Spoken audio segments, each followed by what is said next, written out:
Será que a gente pode esperar alguma modificação? O Magalhães acabou se lesionando, então provavelmente uma modificação no time titular do Ancelotti a gente vai ter, né, Clara?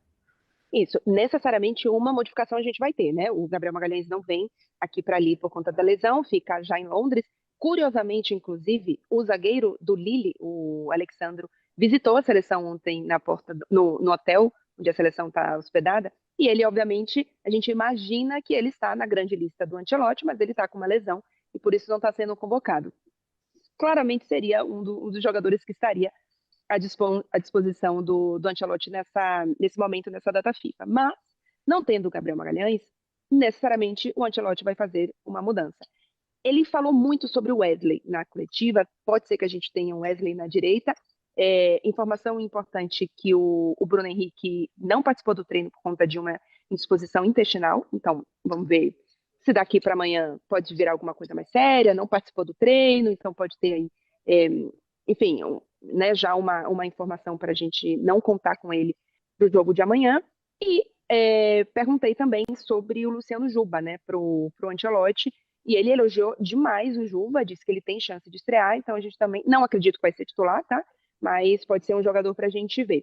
A gente não deve ter tantas mudanças nessa seleção brasileira como a gente teve na outra data FIFA, né, em que o Ancelotti praticamente mudou o time inteiro de um jogo para o outro. Nessa, a sensação que a gente tem é que é uma ideia de dar mais tempo de jogo a uma equipe que começa a ter uma cara, que começa a engrenar, né, que começa a ter um estilo mais, uma identidade maior de jogo. Então, essa é a expectativa. Vamos ver se ele vai colocar um outro zagueiro no lugar do Gabriel Magalhães e manter o Militão na direita, ou se ele puxa o Militão para a zaga e coloca o lateral direito. De resto, a gente deve ter, eu diria que três mudanças, para mim, já vai me surpreender, tá? Então, só para entender aqui, ô Clarinha, se o Bruno não tá bem, quem é que poderia entrar? Mais O ou Wesley. menos. E aí o Militão vai para a zaga, é isso? Isso. Sem o Fabrício Bruno, o Militão iria para a zaga. Isso. Ele falou do isso, né? Wesley, então eu acho que ele vai colocar o Wesley mesmo, né? Exato, eu tive essa sensação. Tá. Eu acho que talvez, se ele for fazer alguma alteração, talvez seja meio que nome por nome, assim. Por exemplo, testar o João Pedro no lugar do Matheus Cunha, por exemplo. Uhum. Alguma coisa nesse sentido, assim, sabe? Mas, ou trocar o lateral esquerdo. Eu acho que o Alexandre fez um bom jogo, mas ele realmente tem que testar a gente ali, né? As laterais são isso aí, tem que testar porque nesse ciclo foram 21 jogadores convocados para as duas laterais, é muita gente, porque realmente não se encontra uma peça. Acho que depois do último jogo, o Militão ganha muitas possibilidades de ser lateral direito com a seleção. Isso eu não sei o quanto pode impactar na lista final, porque se ele estava considerando talvez levar mais laterais, porque não considerava o Militão como lateral e menos zagueiros, talvez ele leve mais zagueiros e menos laterais, porque está considerando o Militão como lateral, né? Então eu concordo com a Carinha, eu acho que três alterações como muito. Essa aí, que é meio obrigada na zaga, talvez na lateral esquerda e talvez uma no ataque, mas meio que homem por homem, assim, não vejo ele mudando o esquema. Acho que ele vai ir pelo mesmo, até porque ele falou que gostou muito do que viu e realmente está meio que estabelecido esse esquema já para a seleção. Sim. Ô, Clarinha, só para confirmar, quem não tá se sentindo bem é o Fabrício Bruno ou é o Paulo Henrique? Porque você falou Não, Paulo Bruno Henrique, Henrique, eu acho. desculpa. Eu falei Bruno Henrique. Paulo Henrique, gente, desculpa. O PH, tá. Perfeito. É isso, Eu o entendi PH. que era o Bruno Guimarães, por isso que eu te falei quem é que Não, gente, Henrique. desculpa. Peguei e misturei o zagueiro com o lateral, igual o Ancelotti está fazendo. E virou atacante. Não, de repente faz parte da punição dele do STJD. Olha, a gente não tá a jogo, mas você vai jogar um jogo pela seleção brasileira, BH. Pode ser também. Só falta isso, né? Mas, ô Mauro, uma boa opção, Militão na lateral direita. Eu, por exemplo, pedi há muito tempo, mas muito tempo isso, porque eu acho que ele é um jogador extremamente competente para fazer a função. Eu sei que é uma função que ele tem se distanciado bastante nas últimas temporadas, mas contra a Senegal ele foi bem, né, Mauro? Muito bem, um dos melhores da equipe. Estou contigo também nessa, Gil. Ele tem jogado muito bem no Real Madrid. A versatilidade é muito boa e até um cara que volta à seleção, não joga muito na lateral, mas foi como lateral que ele chegou primeiro ao Brasil pelo Mônaco, que é o Fabinho, né? Eu acho que um lateral de ofício, lateral direito, a gente vai ter que levar, e hoje esse nome deve ser, até na cabeça do Ancelotti, o Wesley. Mas eu cada vez mais vou nessa aí, para titular o Militão, inclusive ofensivamente. A zaga, Marquinhos e Gabriel Magalhães, é o melhor momento do Gabriel Magalhães. Marquinhos dispensa a apresentação, a Clarinha sabe muito bem como, e acompanha muito bem. E, enfim, eu gostei demais do jogo também por conta disso. E pela ideia básica de um 4-4-2 sem a bola, que o Ancelotti sabe armar muito bem, e o Brasil mostrou, esse lateral mais protetivo, e o Alexandre também tem essa característica até pelos anos de Europa e pelo que tem jogado pelo Flamengo, acho que a gente está achando a zaga já para a Copa. Claro que é muito cedo para tudo, para a zaga, goleiro, centroavante, volante, e no Brasil até para treinador. Mas a ideia é essa, eu gostaria de ver de novo para esse jogo o Militão, mas como já explicou a Clara, pelas circunstâncias, até bom também ver como é que o Wesley se porta, mas é assim, como foi destacado, pela Tati, eu acho que em vez de mais dois laterais, digamos, de ofício, ou de caderneta, ou de crachá para a Copa, a gente vai ter o Militão e mais um, que deve ser o Wesley, e aí abre-se posição para a zaga. Lembrando que o Fabinho torçou muito para que ele permaneça, e o Fabinho pode ser o volante, que é a melhor alternativa, a princípio, para o Casemiro, até pela experiência mundialista e de Europa, e agora, claro, futebol saudita. Mas o Fabinho também já foi zagueiro, sem problemas, e já começou como lateral, e até quebrando galho do outro lado. Então, o Fabinho, até pela versatilidade, e mesmo no grupo de 26, é outro nome bastante interessante. Então, estou com todos vocês aí, eu acho que time, tá? Para ter uma coesão, um entrosamento, acho melhor para a seleção. Eu só tenho uma questão que, assim, me parece uma pena, porque a gente imaginava o Militão inicialmente como zagueiro. Então, a gente tinha três zagueiros que, para mim, poderiam ser titulares, né? Qualquer dupla de zaga entre os três zagueiros, Gabriel Magalhães, Marquinhos e Militão, qualquer dupla de zaga aí, joga para cima, cai dois, para mim, funcionaria.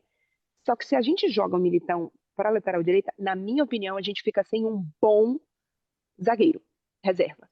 Porque o nível, para mim, vai cair muito. Qualquer jogador que você tire, por exemplo, o Marquinhos não vai jogar e o Gabriel Magalhães não vai jogar, com o Militão na direita, você não tem um zagueiro reserva, para mim, no mesmo nível desses dois.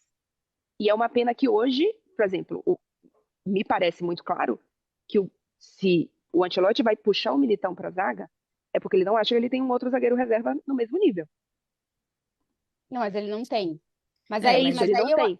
mas ele não tem. Mas aí eu acho, Clarinha, cara, o Ancelotti tem que botar o melhor que ele tem em campo. E hoje o Militão lateral é melhor que qualquer outro lateral. Então, eu acho que ele meio que toma essa decisão. Assim, se o Marquinhos não estivesse bem, se o Gabriel Magalhães não estivesse bem, talvez ele pensaria em encontrar uma outra solução. Mas ele tendo dois bons zagueiros, eu acho que realmente na cabeça dele se eu tenho três caras aqui e eu posso colocar os três em campo, eu vou colocar os três. Eu acho que ele tá indo muito por essa linha, assim. E aí é óbvio que o nível vai cair, né? A gente tem algumas posições que do titular pro reserva cai, né? Ou modifica muito pela característica de jogo, ou cai, né? Para mim, por exemplo, Casemiro e Bruno Guimarães, a gente não tem reservas nesse nível. Também vai cair, né? Mas eu acho que a gente tem jogadores que em determinados momentos podem ajudar muito, né? Por exemplo, o Andrei Santos, ele pode fazer as duas posições. Eu acho que ele ainda não tá no nível nem de Casemiro nem de Bruno Guimarães, mas ele é um bom reserva para a gente ter no banco para fazer essas posições. Só que eu acho que, por exemplo, nesse caso do meio, o Ancelotti vai ter que encontrar outro cara também. Porque ele não dá para ele contar. Aí eu acho que o Fabinho, eu tô muito com o Mauro, assim, eu queria até nesse jogo em Lille ver o Fabinho. Porque faz muito tempo que a gente não vê o Fabinho. Porque o Fabinho no Prime, assim, ele era o cara para substituir o Casemiro, o único capaz na minha visão, assim. Nos últimos anos, o único brasileiro que foi capaz de substituir o Casemiro, assim, na altura foi o Fabinho. Só que a gente não sabe como o Fabinho tá. Então, eu acho que esse jogo em Lille é muito para estabelecer algumas decisões, né, que o Ancelotti tomou e que parece que agora estão meio que pré-estabelecidas na seleção. Mas eu acho que tem alguns pontos que ele tem que testar. Ele tem que testar a lateral esquerda. Eu acho que ele tem que testar. E eu acho que ele deveria colocar o Fabinho, pelo menos pra gente ver. Porque, cara, a Liga Saudita, quem é que acompanha a Liga Saudita? A gente não sabe, na real, como é que tá o Fabinho. Sim. Pouco. E mesmo, assim, pelo que eu vi das notícias, analisei os dados, ele tá bem, só que sempre a gente fica em dúvida, né, em como o nível da Liga Saudita de fato é. Então, de intensidade. Sim. ele estar bem lá não quer dizer que, de fato, ele vai conseguir exercer um bom papel, Tem ter a alguns intensidade. exemplos, por exemplo, o Laporte, o zagueiro da seleção espanhola, que ele era convocado enquanto estava na Arábia Saudita e ele chegava na Espanha e ele rendia muito bem. Tanto que agora ele voltou para o futebol europeu. Mas é um desses casos, assim, de que ele estava jogando na Liga Saudita e rendia igual na seleção.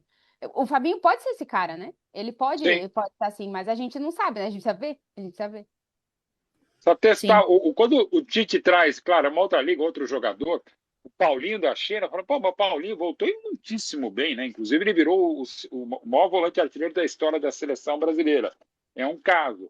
Mas é isso. Só dá para saber mesmo esse nível de competitividade e intensidade botando para jogar. Então, também estou nessa com a Tati. É jogo para o Paulinho amanhã. Para o Paulinho, para o Fabinho. E tá tirando dinheiro da carteira aí, né, Mauro? Por Dá quê? para Vai... ver. Não, isso é legal. Não sei se você sabe, mas isso aqui chama Mostra nota. o seu Dolaruma aí para. Não, o Dolaruma eu tirei, porque a minha carteira está meio cheia, né? O Dolaruma tá na minha mala. Evidentemente, eu não lembro se eu trouxe ou se eu deixei no carro. Mas isso aqui, não sei se você sabe ainda, isso aqui chama nota. Né? Porque daqui a pouco você não aceita mais nenhum lugar. É tudo Pix, tudo não sei o que é lá, sei lá, então isso aqui chama nota. E é legal que eu achei outro dia, eu falei, tô sem troco, eu tô vendo que eu tô com um troquinho aqui. Com legal. todo respeito, essa sua nota tá bem de bêbado, né? Bem amassada. Qual é? Aliás, de novo, a senhora está colocando ilações. Já foi em relação ao nariz da Clarinha, agora Exato. uma nota de bêbado. O que é isso, pô? Parece uma batida policial de madrugada, pô. Exatamente. Não vou fazer teste de bafômetro. E Não, se começar a fazer Clara, teste de eu não bafômetro da Clara, eu não falei nada, não. esportiva, não sobra nenhum. Fiscal de taça de vinho? Ó, Que me faltava deixando agora. claro que para a Clara não foi uma observação minha. Eu só transmiti a verdade, foi de mensagem Wallace, que é eu achei verdade. Foi o Wallace, absurdo que o Wallace Borges Que falou no vai meu já ponto. já Mas receber uma Fofoquinho mensagem aproveitou a aqui. deixa.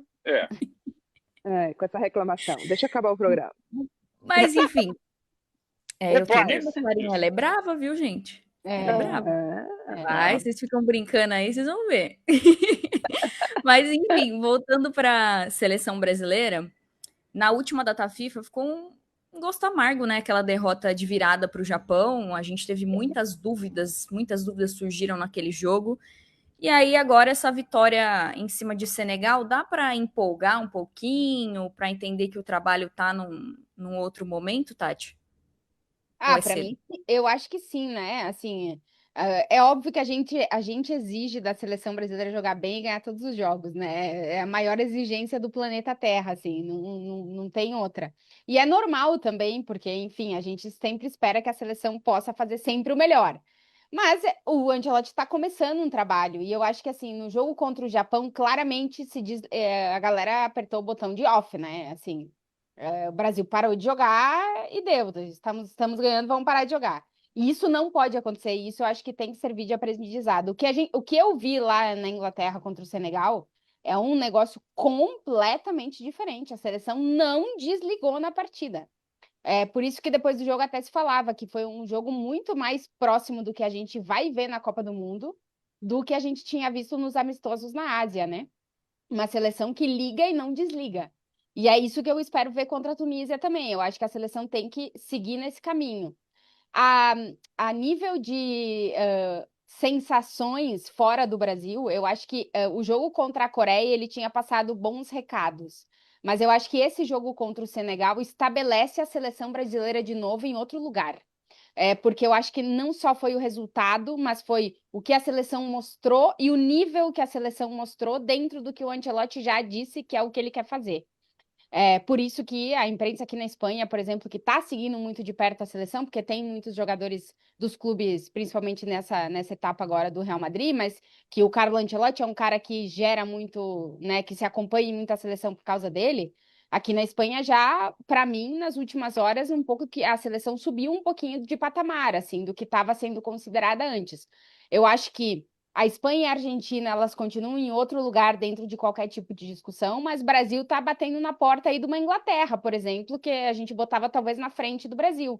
A Inglaterra não está jogando o que a seleção jogou contra o Senegal. Eu não vi a Inglaterra jogar isso até agora.